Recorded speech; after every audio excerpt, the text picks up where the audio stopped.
Bonsoir à tous, soyez les bienvenus au Média Mix dont voici le sommaire. Nous verrons que c'est le malaise et l'inquiétude qui règnent du côté d'Europe 1 depuis que la station de radio a annoncé l'arrivée de Fabien Amias à la tête de la rédaction. Alors, Europe 1 traverse-t-elle une période de turbulence? Julien Gall nous donnera la réponse dans quelques instants. L'information a fait l'effet d'une bombe mardi dernier lorsque Laurence Ferrari a annoncé qu'elle quittait le 20h de TF1 la saison prochaine. Depuis, les questions sont nombreuses. Pourquoi ce départ et qui pour la remplacer? Nous ferons un point complet avec Gaëtan tout à l'heure dans notre News Mix. Et puis enfin, il ne faudra pas oublier le chiffre de la semaine, la revue de presse des hebdo-télé et notre rubrique des hebdo-télé. Nous sommes le dimanche 3 juin 2012 et vous regardez le 101e numéro.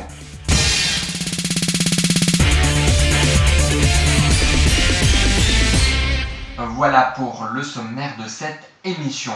Mais tout d'abord, parlons de la radio Europe 1 qui connaît selon les journalistes de la station un nouveau malaise depuis qu'elle a annoncé l'arrivée en juillet prochain de Fabien Amias à la tête de la rédaction en remplacement d'Arlette Chabot.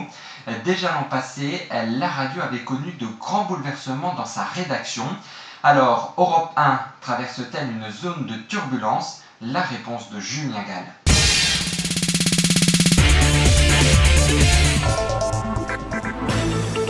Europe 1 Midi. Patrick Roger. Bonjour et bienvenue dans Europe 1 Midi, votre édition de la mi-journée, 1h30 au cœur de l'information, les titres de La saison dernière, la station Europe 1 faisait sa rentrée en septembre, comme toute station de radio, mais nous proposait un mercato inhabituel, celui-ci, en mars, avec de nombreux changements. Nicolas Poincaré remplaçant Nicolas Demorand à la tranche de 18h-20h par exemple. En septembre 2011, pour cette nouvelle saison, la radio avait là encore subi de nombreux bouleversements.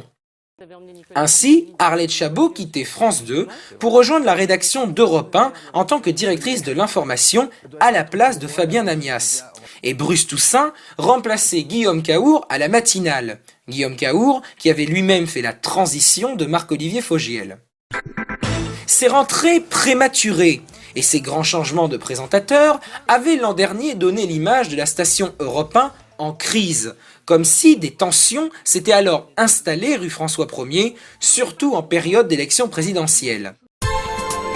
Et alors que nous sommes à peine en juin, on nous informe que Fabien Amias reviendra dès juillet pour diriger la rédaction et que de nombreux chroniqueurs de la station vont également faire leur entrée, comme Caroline Roux, actuelle intervieweuse politique dans la matinale de Canal+. Bref, à nouveau un jeu de chaises musicales, de rivalité, donc de questionnement. Europe 1 est-elle à nouveau dans une mauvaise situation ? Eh bien, il est clair que non. Ce genre de pré-mercato se fait naturellement, puisque certains animateurs annoncent avant tout le monde leur projet de carrière future. De plus, Caroline Roux ou Fabien Amias sont des anciens d'Europe 1 et ne font que revenir dans leur station d'origine. Enfin, même si des désententes sont peut-être présentes au sein de la rédaction, elles sont, ni plus ni moins, la loi du travail en entreprise. Ce qui reste plus gênant, c'est que certains journalistes, comme des journalistes du Monde, ont publié il y a quelques semaines sur leur site internet des informations comme quoi Arlette Chabot, qui a affirmé qu'elle ne souhaitait diriger la rédaction d'Europe 1 qu'un an, a en fait été poussée vers la sortie par Denis Oliven, le directeur général d'Europe 1. Je ne dis pas adieu parce que ça n'a pas de sens, mais merci encore une fois, au revoir et peut-être à bientôt, qui sait. Il est donc clair qu'on ne peut pas parler de crise à Europe 1 actuellement, mais plutôt de zone de turbulence, une situation mitigée qui devrait revenir à la normale très vite. Rappelons qu'Europe 1 réalise de très bonnes audiences et est la radio la plus téléchargée en podcast de France, notamment grâce à Nicolas Canteloup. Oh putain, là je suis au top, j'ai une patate, je suis passé voir. Le chiffre de la semaine, c'est 4h02. Il s'agit du temps moyen passé devant la télévision par les Français en avril 2012, soit 26 minutes de plus que l'année dernière. Et on regarde maintenant sans plus attendre toute l'actualité médiatique de la semaine dans notre rubrique de la News Mix avec Gaëtan. C'est aussi le moment de vous dire au revoir. Vous le savez peut-être, je pars vers de nouvelles aventures. C'est avec beaucoup d'émotion que je prends congé de vous, chers téléspectateurs, vous qui m'avez... Depuis mardi dernier, ce n'est plus une rumeur, mais bien une information. Laurence Ferrari a décidé de quitter le 20h de TF1 pour un talk show politique sur Direct 8. La raison ? La journaliste semble lassée de la présentation du journal télévisé et des nombreuses attaques qu'elle a dû essuyer ces dernières semaines. Le départ de Laurence Ferrari s'était fait jeudi dernier. Une nouvelle histoire commence, comme j'ai coutume de dire à mes équipes lorsque nous partons en réunion. Allez, yalla! L'heure est au pronostic quant à sa succession. En attendant, c'est Gilles Boulot qui assurera l'intérim. Justement, le nom de Gilles Boulot pour lui succéder circule beaucoup.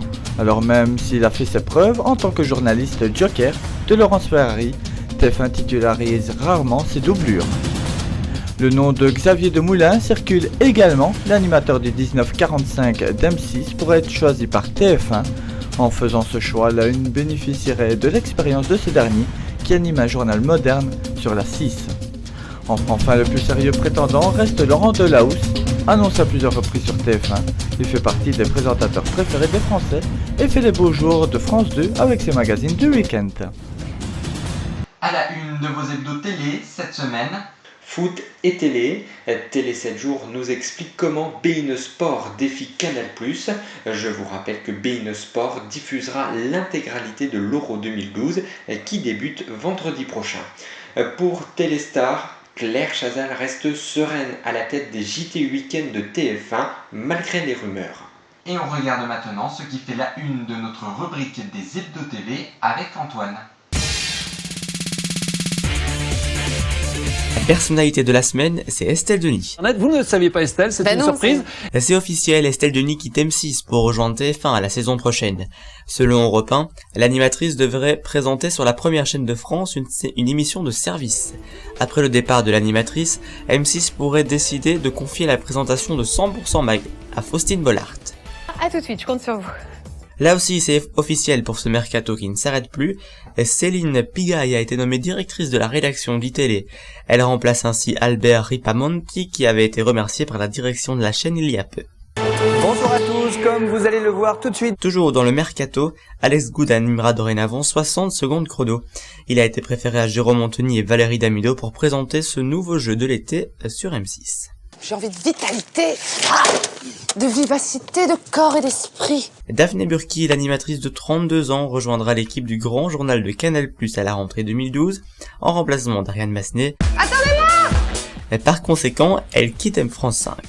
Selon le site internet ozap.com, Mélissa Thuriot va arrêter de présenter le magazine Zone Interdite à la fin de cette saison. Toujours selon ce site internet, Mélissa Thuriot restera toutefois sur M6 la saison prochaine. C'est la fin de ce Megamix, merci à vous de l'avoir suivi. On se retrouvera le week-end prochain avec un nouveau numéro. Excellente semaine à tous et à toutes et merci de votre fidélité. L'actualité média continue sur mediamix.nous.fr.